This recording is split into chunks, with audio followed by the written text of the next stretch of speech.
Welcome, welcome, welcome. And thank you very much for joining us again on another SEO reseller webinar for the Boost Your Business series.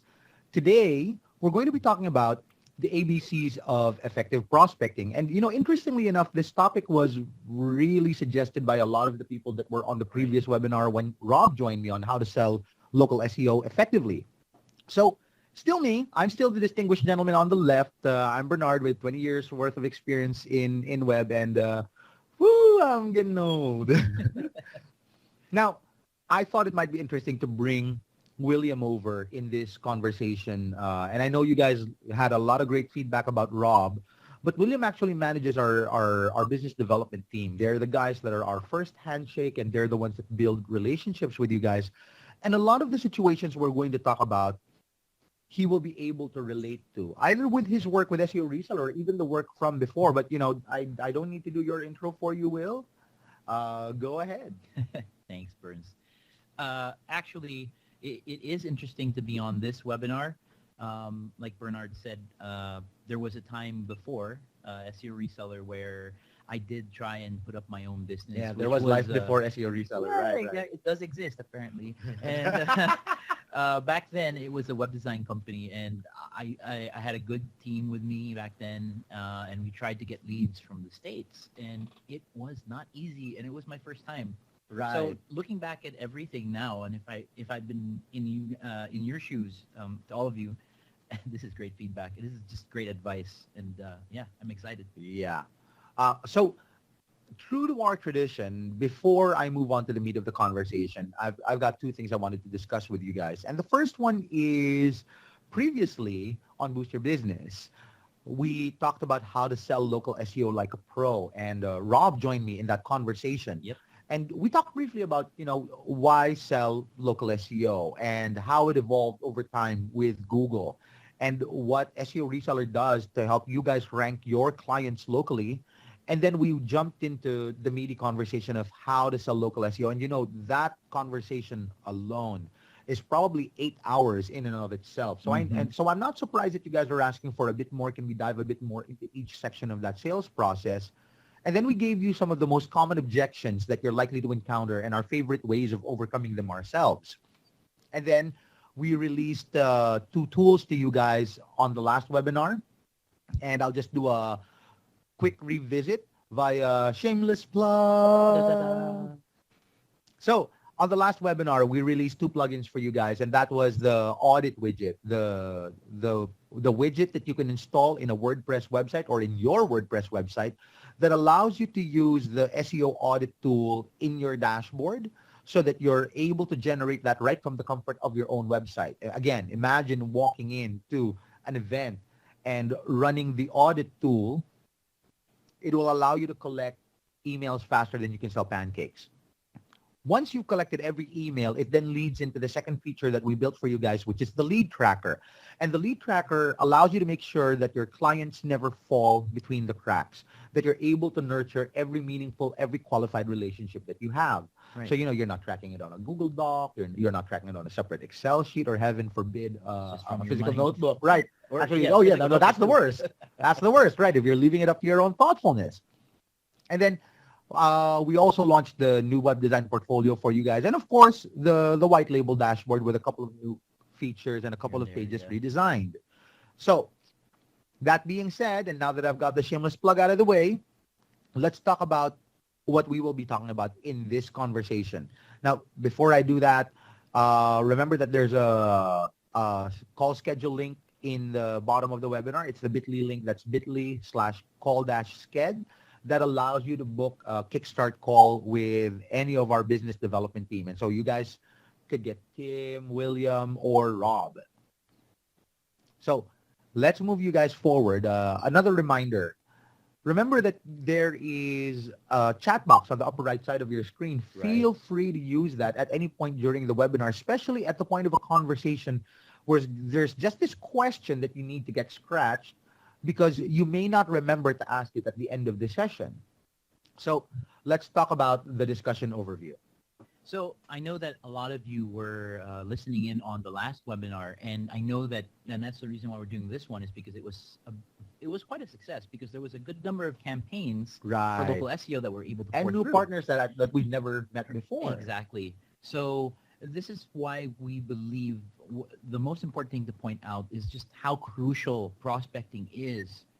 So we want to focus on how to do the research and then how to make the right choices for being able to hit that right target vertical. Right. So we're going to progress the conversation for why prospecting is a crucial step in vertical selection and in your sales process.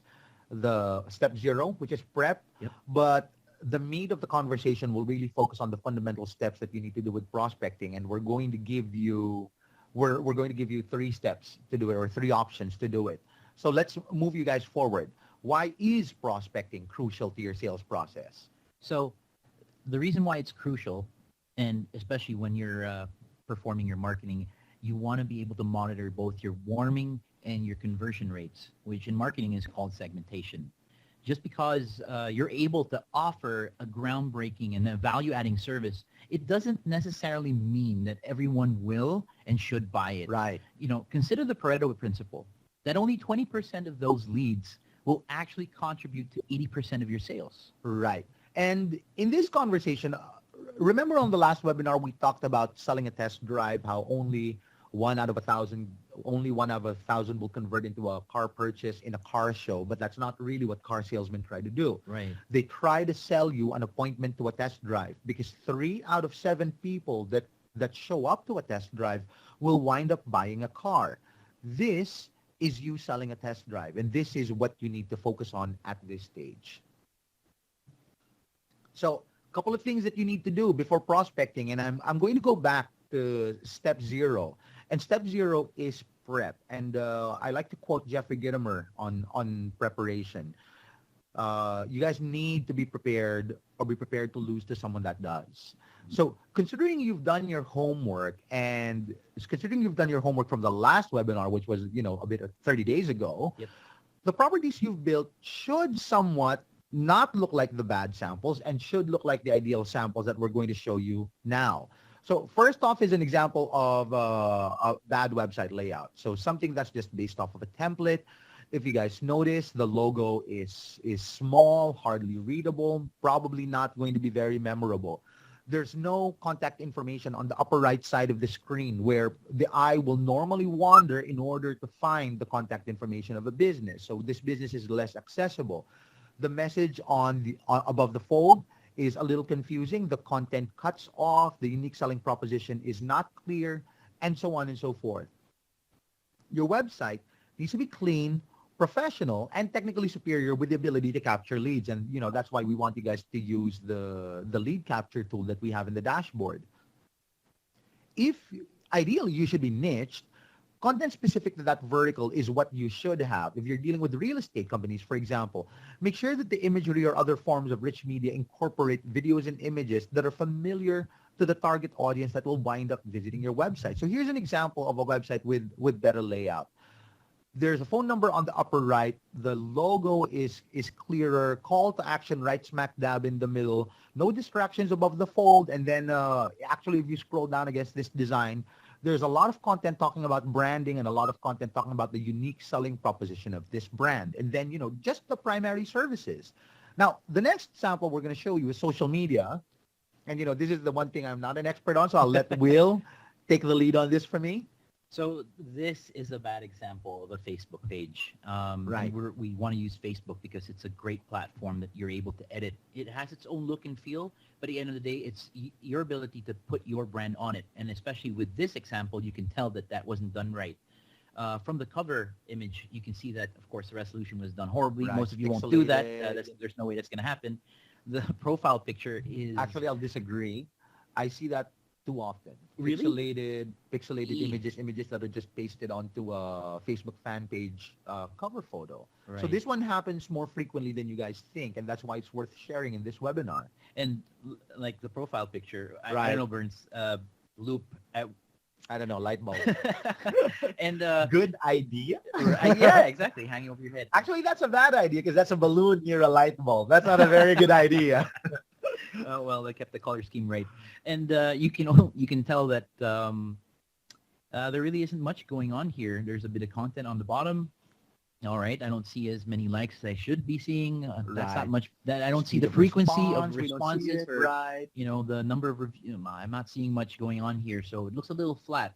Now, like the website itself, you should be able to see that within this example for a good Facebook page, it has to be clean, professional looking. It looks like it's got good reach and engagement going on right here. 4.7, very responsive to messages. The logos are fantastic. I can see the brand; it's prominent, and that's what you need to make sure happens. The brand needs to stand out. For example, when you're editing the URL for your Facebook page, make sure that the brand's inside it. Don't leave it to be made up by Google Right. itself, Right. by Alphanumeric. Facebook itself. Yeah. Right. Alphanumeric URLs and It so on and so provides forth. that distinction, and you want to also keep it.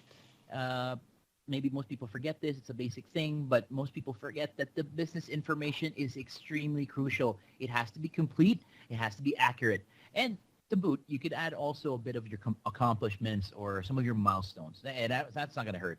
Now, this is something I guess some of you should try if necessary. You could artificially bolster Right. your reach and your engagement levels. There are websites like visitors.com and buycheapsocial.com that offer services like these, and they're actually within budget of Right. small businesses. Should be about $15 to $25 per 1,000 likes. Now, we're not a fan of faking it till you make it. Yes. However, let's face the reality that a first impression is a powerful thing, and where you need cosmetic help in terms of making your brand more relevant, especially during the early stages, it may be a necessary evil for you to get done. Now, a couple of do's and don'ts when managing your Facebook page. Now, you should be able to write a compelling about us. That's what we just talked about. First impressions matter, right? So Yep. you also need to provide your contact details to let the prospects know, who you are and where they can actually find you and how to Correct. do that. Now, use a profile picture, a photo that prospects can recognize easily. Be it your logo, if you're an agency, and if you're a consultancy, it has to be a very, very professional looking photo. Right. Be active, but don't overdo it. Posting too much information can cause your followers to unfollow you. Yep. It's just too much. Tailor your posts an entire page to your audience. Mm-hmm. Get that connection in fewer steps. Give your page a personality. Be original and creative with your posts. Make your messages clear and consistent across all channels and interact with your followers. Now, on the don'ts, don't neglect your profile. On every digital marketing effort, what we like to teach people is that consistency is key. So don't let your profiles remain untouched for a long time. Don't be spammy. Don't post the same promotional message over and over and over again. If you treat your social media profile like just another marketing tool, people will not connect with it. Remember, Facebook is more personal space than it is commercial space. Right. Don't ignore negative comments. Address them. In fact, there's a study that Forrester did way back in, if I'm not mistaken, it's 2008, where they said that up to 67 to 68% of detractors can be converted and turned into supporters if you respond to negative feedback in 24 hours. Don't respond slowly. All things being equal, speed is quality experience. And then, don't try to connect with everyone. Focus on building quality relationships with the right people. Again, the Pareto principle, right? Right. Only 20% of the leads that you guys generate will wind up contributing to 80% of your revenue. Those are the people that you want to focus on. So let's move you guys on to LinkedIn. Again, if you can Google your prospects can Google you. And what you want them to see is a professional LinkedIn page. You don't want them to see, just random imagery there at the top, no connections, pretty much an empty page, weak about us. This one's only 2 lines. A more ideal way to deal with your LinkedIn business page should look like this. Customized image at the top, people that are connected to the profile, the number of people you're following yourself, comprehensive about us, talking about the specialties of the business. Now, one more thing. Remember that your prospects will not just look for your brand. They will look for you. Right. the person that they're going to shake hands with, and the person that they're going to talk to in the boardroom. And what they should see in your profile is this: the number of vouchers that you have for the skills you claim to have and why you're the expert they need. So this is a great litmus test to how well you guys did prepping or step zero. Now, don't super sweat the volume of connections you have. Personally, I have less than 500, but mind the skill vouchers because you'll want your connections to vouch for the web development knowledge, marketing knowledge, and SEO knowledge that you've got. Where you need help, again, not to fake it till you make it, but sites like devumi.com help specialize in creating LinkedIn connections for you. Now, the other thing that you could do is reach out to people with skills you want to be vouched for and see if they will connect. This is a great litmus test for your step zero. If your profile looks amazing, you will manage to get people with like-minded skills to connect with you via LinkedIn.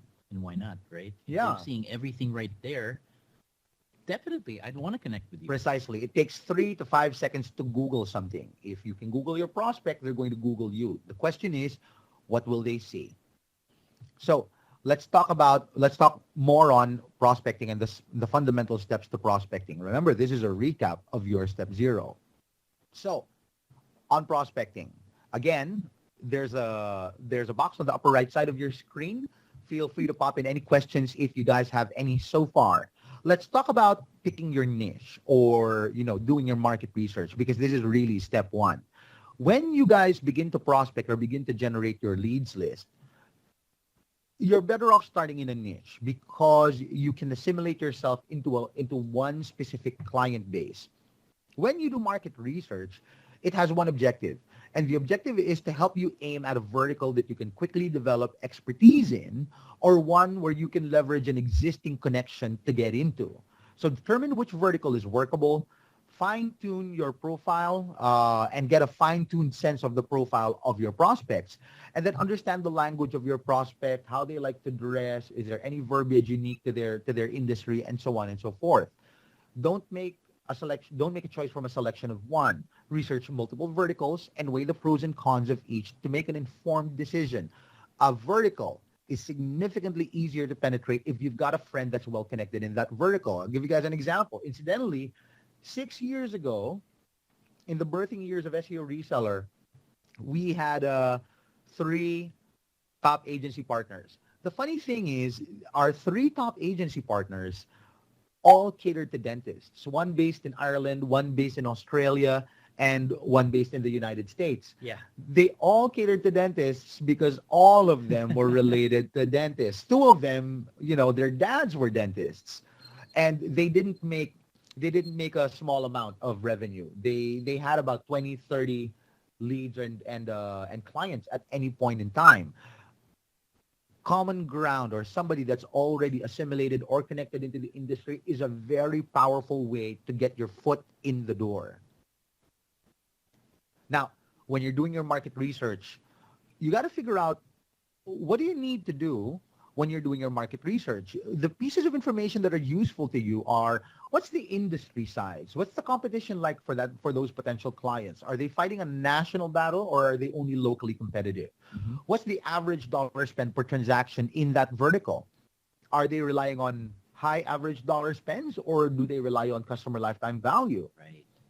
Do you have unique networking opportunities, and do you have existing personal connections in that vertical? You need to score how much each of these is worth to you so that it can help you decide which vertical is best for you to approach.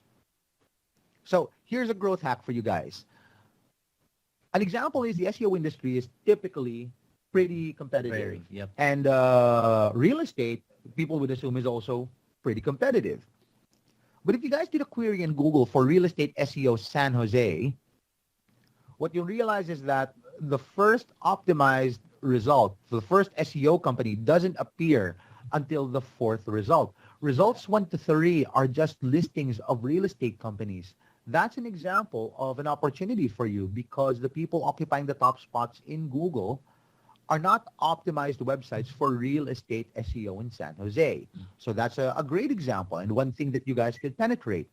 Now, Furthermore, when you're doing your market research, again, it's got one objective, right? To help you look for the vertical that's most feasible and where you can quickly develop your expertise. Find out which vertical is easily workable, easily penetratable for you. Get a fine-tuned profile of your prospects. Again, Google the people whose offices you're going to walk into. And, I can guarantee they've Googled you, and understand the language of your prospects. Make a pick from several verticals, weigh the pros and cons based off of the initial criteria that we showed you a couple of slides ago. Get a clear picture of your ideal vertical. And what verticals create a lot of opportunity to shake hands. So when we say get an idea of what your ideal vertical is, we'll give you guys 3 options for picking your ideal vertical. But before I do that, I'll give you guys a growth hack. Avoid low profit margin, low volume verticals when you get started. Right. Because you don't want to spend 80% of your time as you're getting your feet wet, or as you're getting into the digital marketing industry. You don't want to burn 80% of your time fighting pricing or cost justifying and whatnot. You want your time to be productive, and you want that time spent in building connections. So when you're targeting the right vertical, this is plan A. So for plan A, this tends to deal more with prospects or businesses that have a higher ticket value. Right. I personally, when I in my business before, luckily I ended up working with a jewelry shop in Jersey. Mm-hmm. Bingo. And from there, big family, kadoosh kadoosh. The guy introduces me to several other people in this industry. Well, his mom, and then of course a few uncles down the road, 2 blocks away actually. And it was worth it because as I started off from that section, it was just easier to justify the budget. And then in less than 3 months, I'm able to put something back. It Right. took, what, 4 or 5 sales for them to get back everything they spent with me. Right. And it was the same story, and it made it easier for me to talk to the rest of them. Right. It added some more weight. And some other good examples of verticals just like that. Real estate industry. Right. One sale cost justifies your entire year's marketing budget. Exactly. And then car dealerships. Singular high ticket item. Right. Cosmetic surgeries. We can't really say from experience because Right. Will and I don't We go don't for need cosmetic that. surgery. Cosmetic dentistry. No, we're not going for that either. But we hear it's pretty high ticket. No, we know from research that it's Yeah, pretty yeah. high ticket because we've got a lot of cosmetic surgeons and cosmetic dentists inside our portfolio. But these are examples of a vertical where a single ticket item can cost justify either the monthly spend or the annual spend on the marketing budget. Imagine you only need one sale in order to justify the cost of your marketing. How incredibly easy is that to retain? And the best part is in our experience here, once you've got that foot in the door, and we've talked about this before in previous webinars, Right. it's the best way to start asking them to create a more well-rounded campaign. Right. They're just seeing opportunity just from one try, and here they go. Right. And they all talk to each other, right? If you were a marketer that was focused on real estate and you proved to a real estate agent in another state or in a further city that look at the website I built for this guy, and Yeah. here's the amount of leads they built, or the amount of leads they generated, and here's how many sales they've generated since that time. Imagine how easy it would be to get that person to walk a mile in the shoes of the other people you've already helped. It just helps them visualize their potential success. Now, let's move you guys on to, so this is plan A, single high ticket value. Plan B, which vertical creates customer lifetime value? So we're talking about businesses whose single transaction value you might underestimate. And these would be businesses like fitness gyms, insurance companies, printing services, family Right. physicians, things that you pay for over and over and over again. And ideally things that are on a subscription basis. Take, for example, a fitness gym. Gym memberships in the United States can dance anywhere between $15 a month to $200 a month. So let's pretend that the average cost would be somewhere around $80 a month. But remember, fitness gyms charge their members on a monthly basis. And if the average shelf life of every customer is 2 years, that's a lifetime value of $1,920 per customer they close. Right. So you're not really trying to cost justify against a singular $80 transaction value because God knows that's not enough to pay for any form of marketing. But at $1,920. That's a pretty good cost justifying tool. And that's when you need to rely on industries or target industries that rely on high customer lifetime values. Yeah, and it's this prospect plan that has more of a foundation. Right. It starts up slow, but You're right. And it's almost nearly guaranteed retention because as you drive more leads and as they convert more customers, they get more customer lifetime value. They know that it's always money in the bank. then the average increases. And so on. Right. Yeah, great. Right. Now, plan C when targeting your right vertical is which one creates extended networking opportunities for you. Referrals are 18% less likely to churn than non-referred prospects. Now, interesting fact, prospects are 4 times more likely to buy when referred by someone they know. That's a study by Nielsen. Mhm. But there's also a study, incidentally, on employees where an employee that you hired that was referred by another employee is also more likely to stay or have a better tenure than employees that just applied from a job ad. So again, all things being equal, we buy from our friends. Find prospects that can refer you to other prospects. An example is, have a great relationship with your family physician or someone in the family physician niche because they can refer you to their partners, and their partners could be pediatricians, cardiologists, radiologists, and so on and so forth. An example is, and this one I can relate to, because I do see all of these dentists every month. An orthodontist can refer you to other dentists like cosmetic dentists, periodontists, general practitioners, and so on and so forth. So this kind of vertical allows you to create extended networking opportunities, meaning not only are you able to target that specific vertical, you can also target tangent verticals along with it. Now, let's move on to step 3 of being able to select your prospect. It's about building your network. Remember, at this point, so from step 1, 2, you should have been able to make a decision from which vertical you will attack. Now, what you do is you need to find where they're likely to converge. And by knowing exactly where they are, you can actually take everything that you prep for from step 0 all the way Right. to that right vertical. There a few years ago when Bernard took me to my very first event, Right. pretty big crowd. It was pretty intimidating. We'd been there because Bernard was going to have actually a talk. He was a speaker. Of course, that wasn't an excuse for me to just stand there and watch Right. him. He did say, "Go forth and mingle." Right. So an hour later, and a couple of side shots and everything. Right. A little I was social lubricant. A little social lubricant here and there. That's not normally me. But I was able to walk back to Bernard. Of course, he did a great talk, and I had a wad of calling cards. Right. It was a great experience, and ever since then, I treat those events with a great amount of respect, knowing that it's not just about everybody's there for the same reason. It's a great environment to be in, but we were there at the right time, right place, good prep. He was there on stage too. So you want to look for events, trade shows, or expos that are happening in your area, or somewhere you can get to at least that's part of the vertical and that's important to them. Right. And the doable thing for you here is if you've already picked a niche, if you've already picked a vertical, you can already book yourselves to the next 2 to 3 events. In my opinion, at least you should Yeah. book yourself to 2 to 3 events and begin collecting emails. If you've done step 0, meaning you've installed the audit plugin on your website, Yeah. you guys can start handshake conversations or grocery line conversations with people that you find there that are interesting. Let's say you genuinely enjoy someone's company. You could begin a conversation by saying, hey, you want to see something really neat? I just installed this tool on my website that allows me to audit somebody else's website. I mean, come on, give me your email address. What I want to do is I want it to send you an audit of your website. It does not sound like a sales pitch. It sounds like a casual conversation, which is how you guys should be doing this. Right. You can use tools also like Eventbrite and Facebook Right. to find these events in your target vertical and Right. in your area. Want to give you an example of a list that we came up with. Mhm.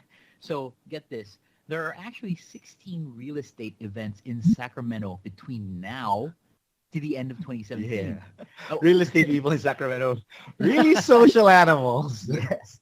Oh, wait, but here comes the family physicians because there are actually 52 events from August to the end of 2017. Right, incredible. We're nearing the last quarter of the year, and these doctors still have 52 more events to go to. But these are great examples of verticals that are low hanging fruit, and they're really ripe Yeah. because they have a lot of handshake opportunities. They have a lot of conversation opportunities, a lot of networking opportunities, and you want to leverage verticals that are like that. Perfect for connectors. That's a Right. profile type for a salesman. Now, make sure that you attend events and offer value, meaning don't just be there and don't just mingle and don't just drink the booze, and you're there for a Food, yeah. reason. You're there to promote your business. Look for events and trade shows that are happening in your area, the ones that are accessible to you, and make sure that you've got your phone, the plugin is there. Give your prospects a free audit of their website. Even their competitors' website, by the way. You can run an audit on their competitors' website and send it to their email address. This will allow you to collect emails faster than you can sell pancakes. And if you prepped well, I don't know, bring a web design portfolio and have a couple of pre-printed SLAs, because we all respect good preparation. We respect people that prep well, and so on and so forth. Now, when you're building your network, try not to be a stranger. Dress to match the audience. Don't Yeah. go to a startup event in a coat and tie. Startup people, we don't dress up like that. And don't try to go to a physician's event in a printed shirt and torn jeans, right? Remember that what you're after is you want that industry to adopt you. You want that industry, that vertical, to assimilate you. You don't want to look like a sore thumb. Bring your business card, have one made. Take my advice.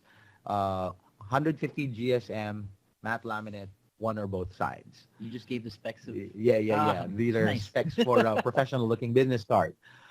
Use an industry insider as your handshake if you've got one, and you probably do. Your people's networks are larger than they think. Have someone introduce you to prospects, because you have an 82% higher success rate of getting a new prospect if you're introduced by an industry insider. And then leverage bragging rights if you've got testimonials from your clients or you've got samples of your previous work. Now, remember that we're trying to get you to do at this stage is build your network. Let's say there are excuses. You're not a connector. I don't have time to go to these events. I don't have time to drive 2 hours away from or my I'm family. physically not capable. Right. you know, I'm at this physically point. not capable at this point to do that. Right.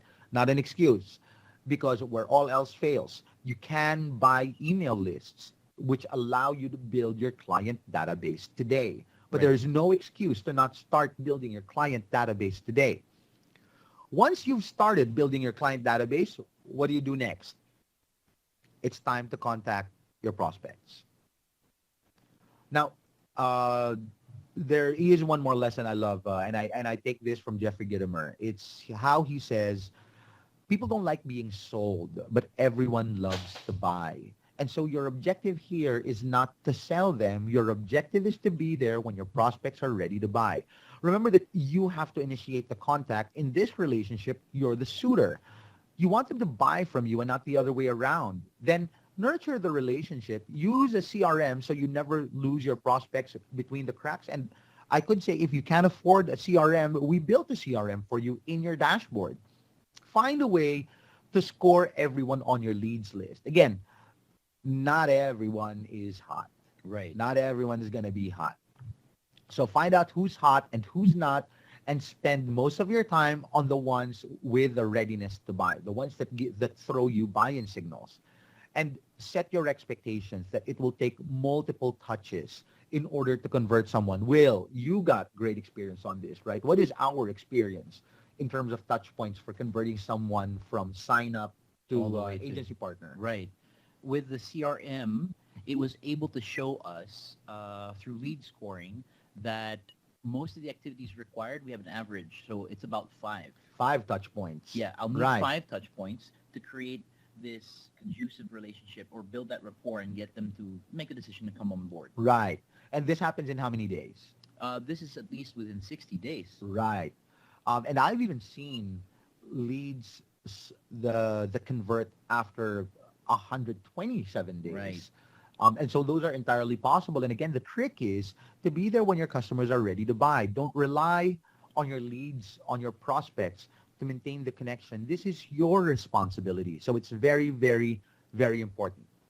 And when Bernard says, be there when your prospects are ready to buy, being able to understand what activities leads you to a close will Right. actually help you to figure out which of the specific activities should be part of your ability to close a client. And then it puts you in that situation when they're ready to buy. That's another Right. way of seeing it. So let me give you guys a summary so far of what we've covered. There's Yeah. step 0. You got to prep your website, prep your Facebook page, your LinkedIn Right. profile, your other social media profiles. Make sure you look like the pro they need. Step 0.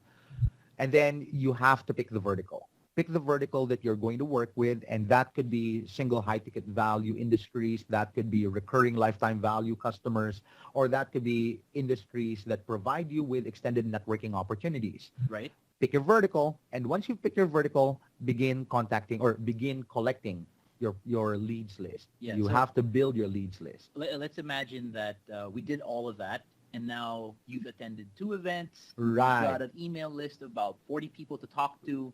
So the next few slides let's Right. simulate that. So here's what you don't want to do. You don't want to send an email that looks like this, right? And I only get this way too often. Right. And it's an example of, remember, you've gone to the event, you've shaken hands, you ran an audit for them, and the first email they're going to get from you, happening days after the event, is, "Hi, Patrick.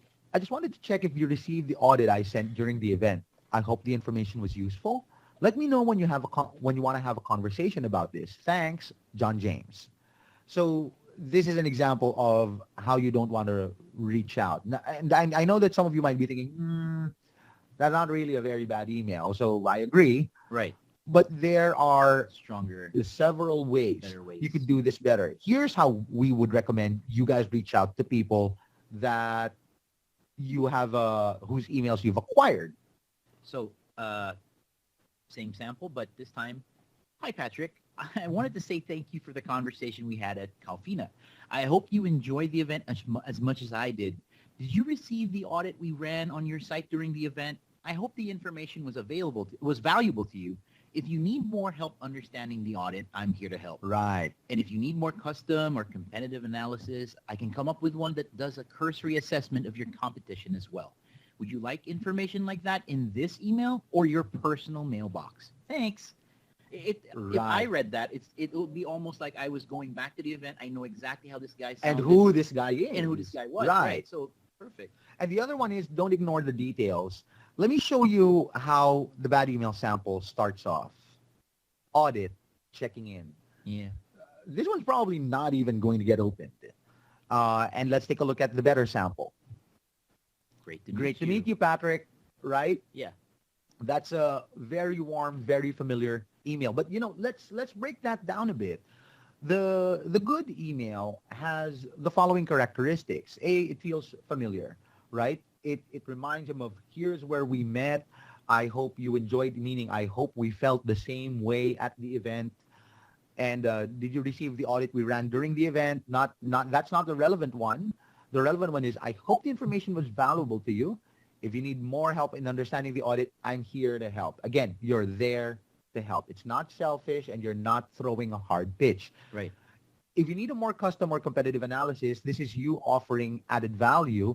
I can do a cursory assessment of your competition. And remember, all of this is happening before the first dollar is exchanged. Right. It's actually the second time you're offering value. Right. You got an audit. Now you're going to give me more help. Correct. Wow. And then my favorite is always assumptive closes, right? Would you like information like that in this email or your personal mailbox? It's not, get in touch with me, when you're ready. No. You're the one that wants their interest. You're the one that wants to reveal their needs. So this is a great example of why this email would work and why the other one doesn't. Now, for the ones that were not physically capable of going to these events and you relied on a cold email list, there's a cure for that too. Here's how you should not send emails to a cold email list. Hello. For a digital marketing company based in San Antonio. I gotta sound boring. Mhm. I found your company on the second page of the Google search engine. What, the Google? While doing a cursory assessment of your site, we came across several opportunities for your brand to rank better on search. Our company has 10 years of experience in providing digital services, and we've serviced dozens of clients in Dallas. Looking forward to hearing from you. Sincerely. Right. So Sincerely. let me break down why that doesn't work before I move on to an email that could possibly work. We're a digital marketing company based in San Antonio. Guys, they don't care. W- People like to hear about themselves. They don't care about you talking about you and your business, right? And I mean, take a look at the title. Let us help your business. What if the business owner thinks my business sort of doesn't need help? It doesn't need it. Right? Right. So you're going to Yeah. get marked as read or deleted or marked as spam. Now, we're a digital marketing company based in San Antonio. Remember, they don't care. I found your company on the second page of the Google search engine. They don't understand that. Thank you for telling me I'm Right, not doing right. right. All right. Okay. And most businesses will not know that they need to be on the first page. Right. While doing a cursory assessment of your site, we came across several opportunities for your brand to rank better on search. They still lost you there. Our company has 10 years of experience. They still don't care at this point. And we've serviced dozens of clients in Dallas. Now, this is an opportunity if the person you're emailing is in Dallas. Yep. It just leverages some amount of common ground. Now, the worst part is looking forward to hearing from you, meaning Wow. I'm a very passionate person and you have to reach out to me if you want added value. No. Here would be a better way to do it. I think William should do the reading because he does it more empathically than I do. All right. So, hey, Patrick, on my recreational surfing time, I came across the content you wrote on Huffing Upon. Great stuff. I think the only trouble is that I found it on the third page of my search, in spite of the content being so good. So good. So good.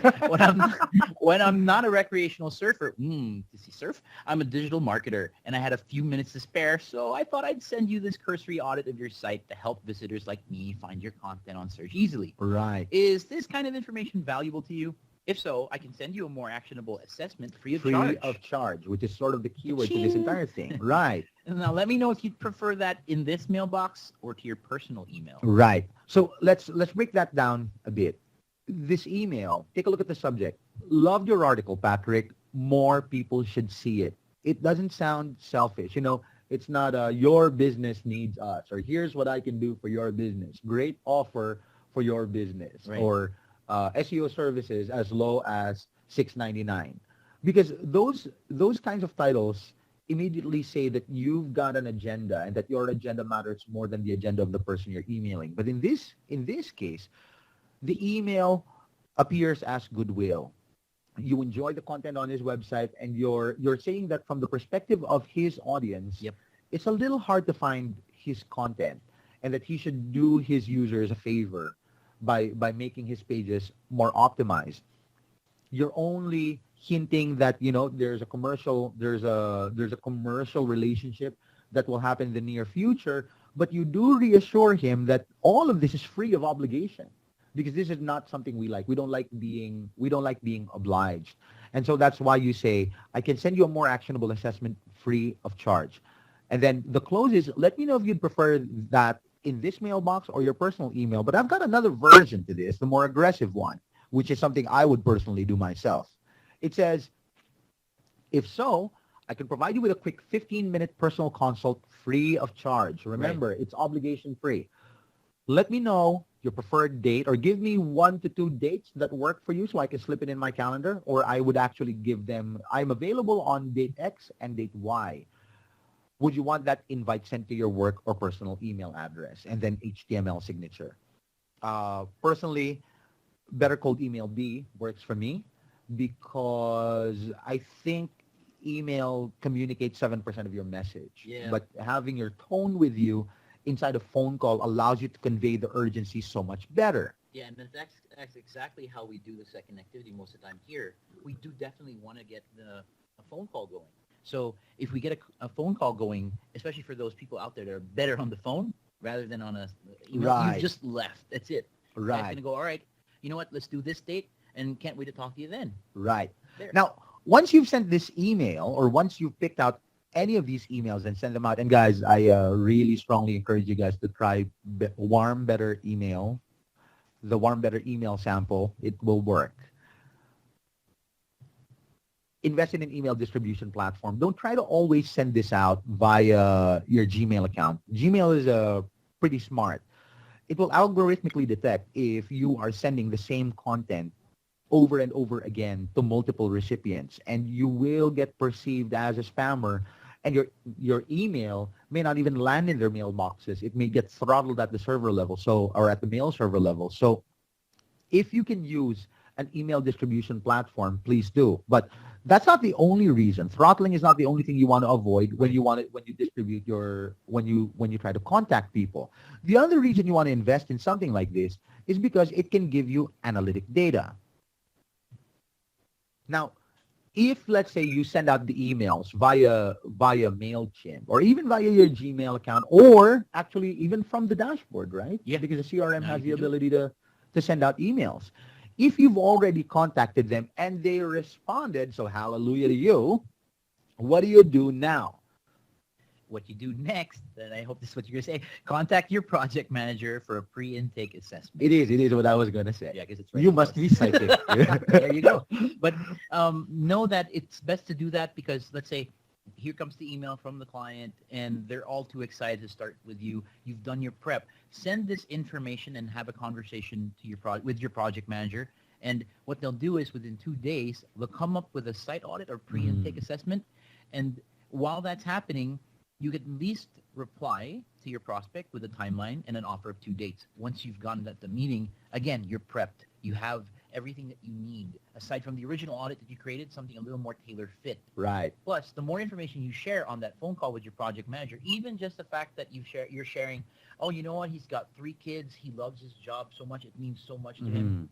Our project managers have a way of figuring out how to make that work. Right. They'll leverage it. Now, remember that the important trick here is to offer 2 dates for an appointment. In sales, it is best to limit their choices because if you reply to them with, I'll get back to you with a audit on this date, and then you ask them an open-ended question of when would it be a good time for me to come over? When would it be a good time for me to discuss that audit with you? You're gonna 9 out of 10 times you're gonna get a response that says, "Oh, just email it and I'll be in touch." Too much thinking. Nope, they will not be in touch. Right. 9 out of 10 of those people will not be in touch. So the trick to converting and relationships is frequent and personal contact. You have to be there when they're ready to buy, and you have one mission at every conversation.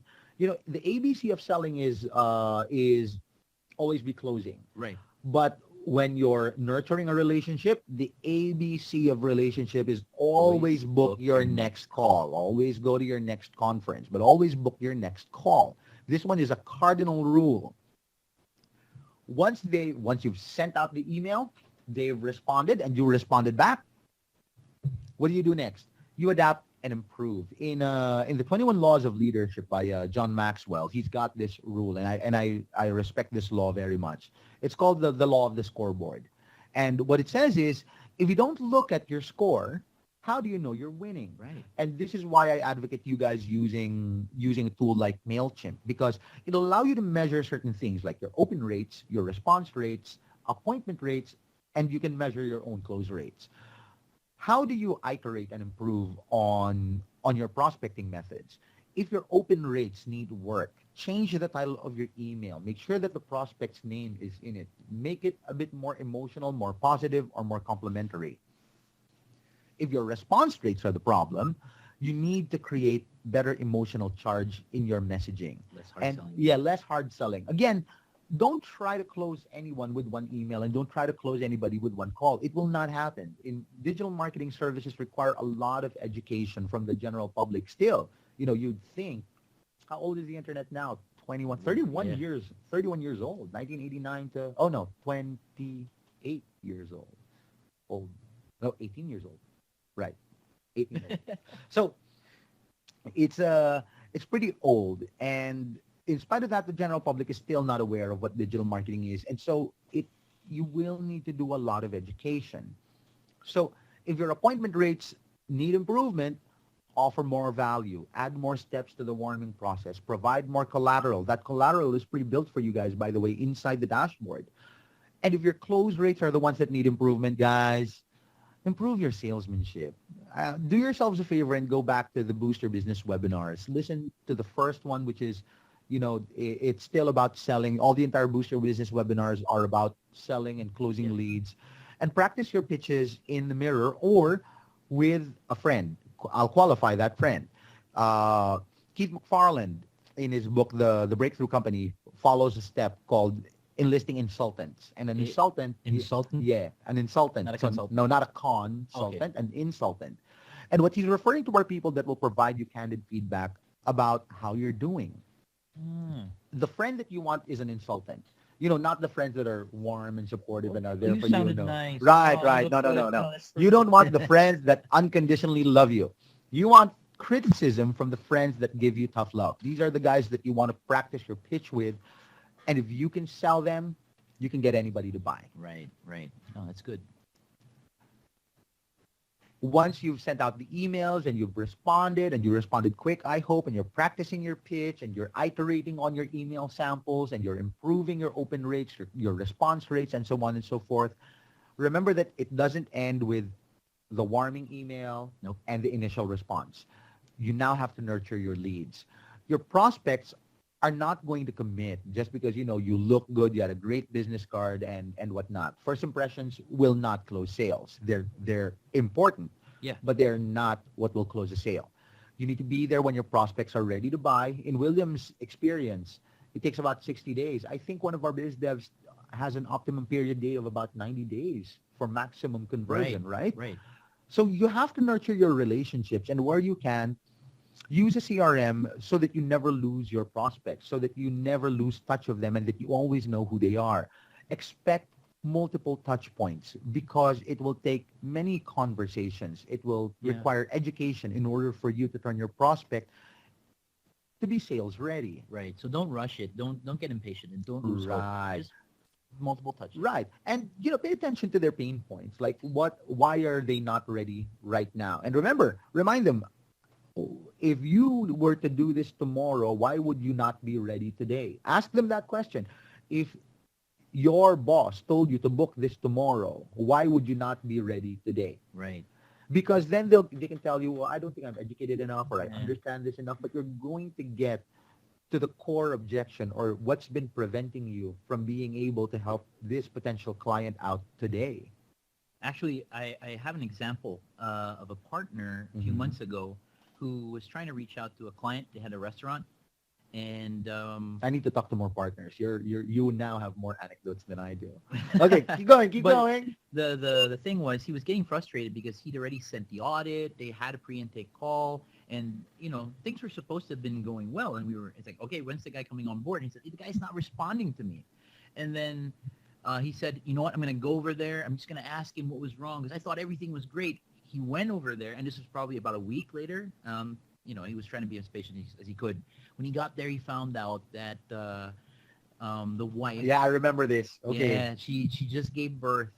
So he felt really bad, and then he came back the next day because they weren't there. He had flowers in hand, he was saying, like, I'm really sorry. I came over here yesterday thinking, like, something bad probably happened or I did something wrong. And then you have a baby now, and I just hear it. I have flowers for you, but I wish you had told me. Right. Thought we were close enough. And you know what? Now they're working together, and it's awesome, right? Right. So pain points. It's important. It is. Right. Now, remember, you got to nurture your leads and you have to nurture the relationship. The responsibility of nurturing that relationship is on your shoulder. Now, and I think with that, we're going to cap off, how you guys can do your prospecting. So just a couple of actionable things for you guys to do. Again, step 0, do your prep. But based off of this webinar, go to Eventbrite, go to Facebook, and pick out verticals that have a lot of events, a lot of FaceTime opportunity, a lot of handshaking opportunity from now till the end of the year. Sign yourself up to 2 to 3 events. Install the site audit widget inside your website. If you've got a WordPress website, have a business card made, 150 GSM, matte laminate, one or both sides. Prepare your web design portfolio, preprint some SLAs. find a cost-effective email delivery system, and find a way to score which leads are hot and which leads are not. Right. And I think William and I a bit overindulged ourselves on the topic, so we're gonna get about 10 minutes left in order to address your questions. So again, there's the box on the upper right side. Feel free to pop your questions because we're taking questions now.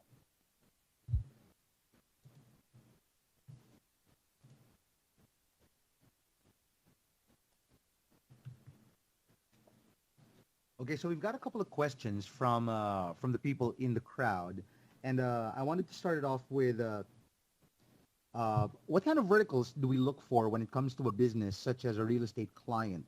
What are the terms or keywords we look for? And that was from Jeremiah. So, Jeremiah, for that, what I would do if I were in your shoes, what I would do is I would do real estate plus city plus state.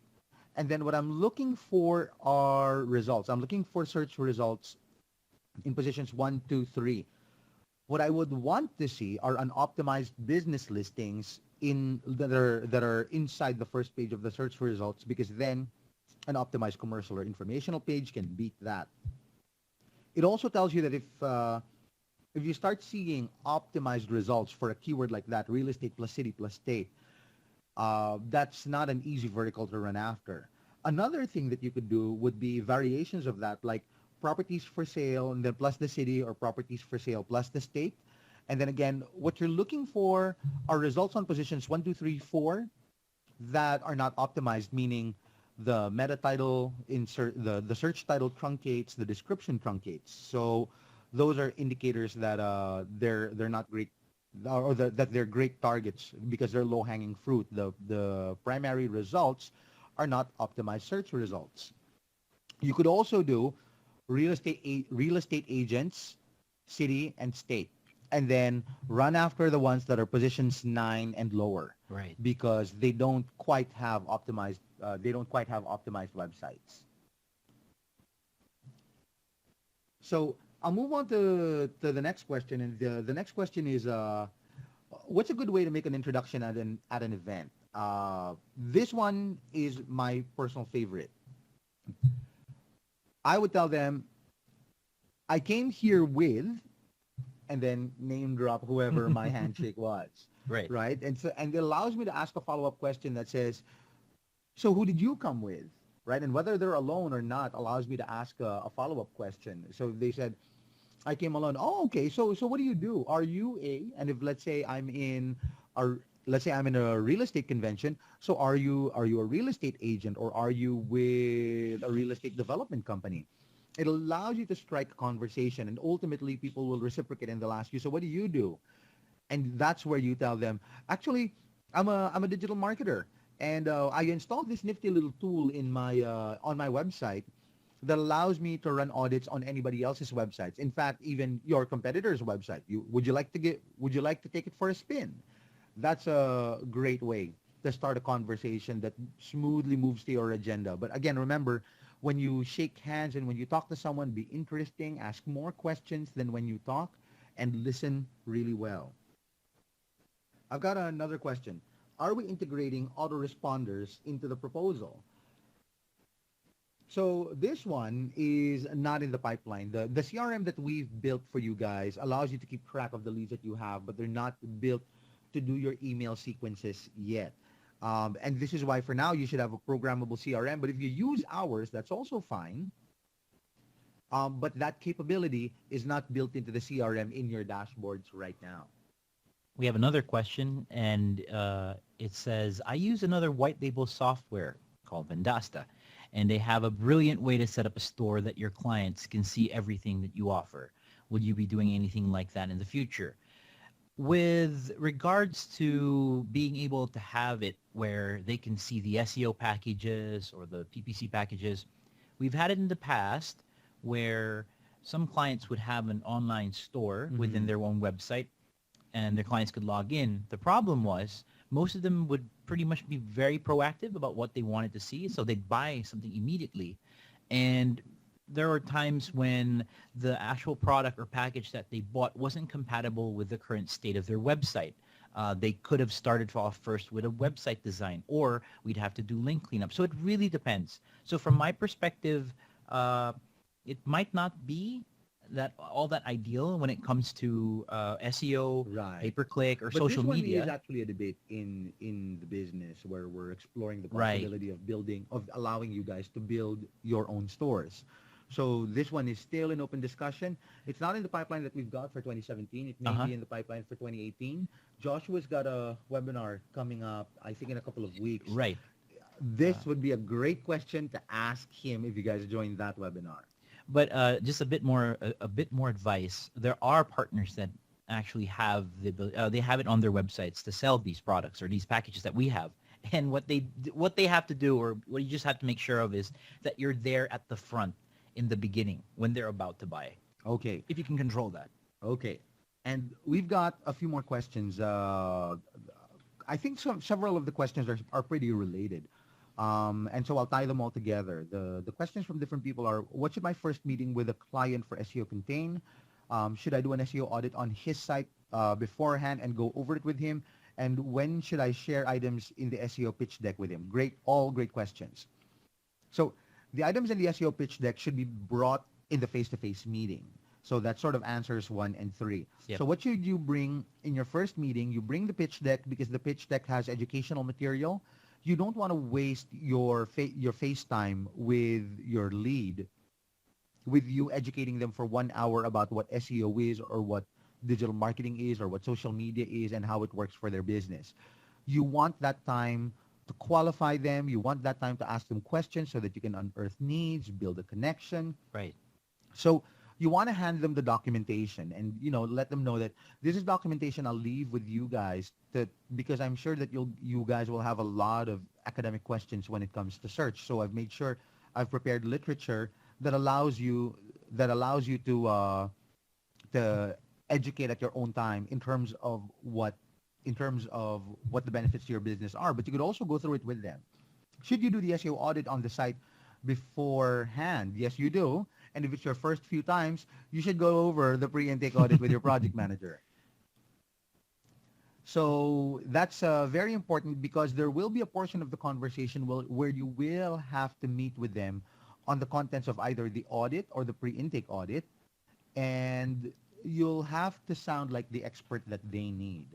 The next question is, should I use the first meeting to understand the client situation and needs, then have a second meeting to present the organic SEO pitch deck? Actually, that is the most ideal. I would, when we sell locally here, it isn't unusual for us to have over 100 days to close somebody, and that would be after 6 meetings. But I literally use the first meeting as airtime for my prospect because I want to understand the story of their brand, the kind of audience that they need. It would be impossible for me to pick out the best keywords, the kind of content to place without listening to them first. There's a question on any suggestions on cold calling. I wouldn't recommend cold calling outright. Like when you guys acquire a list to cold call. Yeah, and just start calling them up. No. Right. And plus there are very stringent do not call lists and do not call laws in the United States. What I would recommend is that you always lead off via the cold email templates that we showed you guys today. You will want to warm call anybody that responds to those cold emails. But that way you've got your foot in the door, you're not a stranger, and you know that there is a need or that there is interest. And there's definitely familiarity and something you can reference. Right. We've got we only have time for one last question. So the question is, I tell my clients that until they have a good social media marketing plan in place, it is a waste to get into SEO because if they can't keep up with social media, they can't keep up with SEO. Is this correct? Oh my God, I'm the wrong. So I will be very honest. I'm the wrong person to ask this because I'm an SEO guy. I will amen to the SEO, and I will probably be very nonchalant about social media. But to me, I'm very numerically based. The return on investment on email marketing is about $1 to $47 return. The return on investment on SEO is about $1 to $22 return. And on social media, it is only a third of that. It's about $7 for every dollar spent on social media.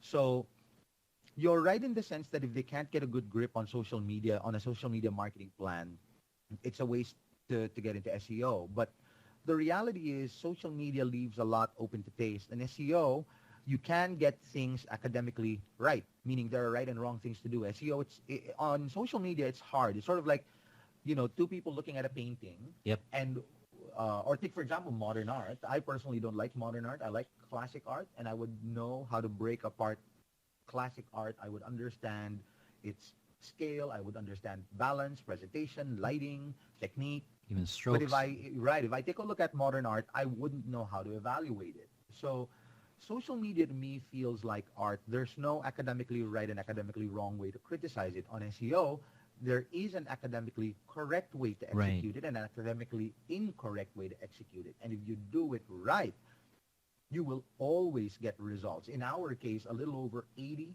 for every 100 websites that we deal with wind up with positive results. So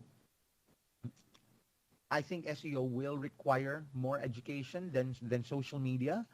So yeah, I'm the wrong person to ask. I think it might be flipped for me. Well, I think the one thing that influences SEO, if you have a good background with social media, especially if you've been running something with your business, is that if you've understood exactly how the messaging should be, and if you set up certain goals and you know what the response times are like and everything else, you can take that for your content marketing for your website.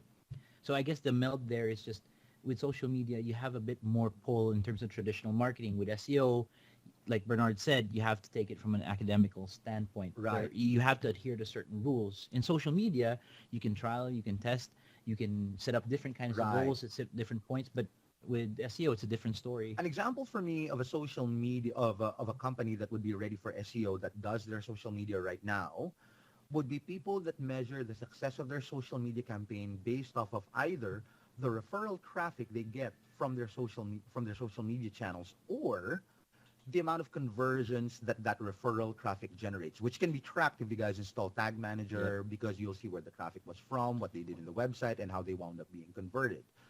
And I hope, that was a relevant answer and I didn't dance around the issue. Nope. But that's all the time we've got. Actually, we sort of extended a bit. And so you guys have been Yeah. very gracious with your time. We really appreciate you guys joining us. And I'm hoping that you guys join us again next month. The topic for this webinar was based off of the insistent public demand of the people that attended the previous webinar. If you guys have Yes. topics you want to suggest or things that are important to you, we're listening. So till next time, this is Bernard and Will is joining me. Thank you very much for taking the time to join me, Will. Yep. You're welcome. And we'll see you guys next month. Thank you very much for joining us, and you have a great day ahead of you. Thanks, guys.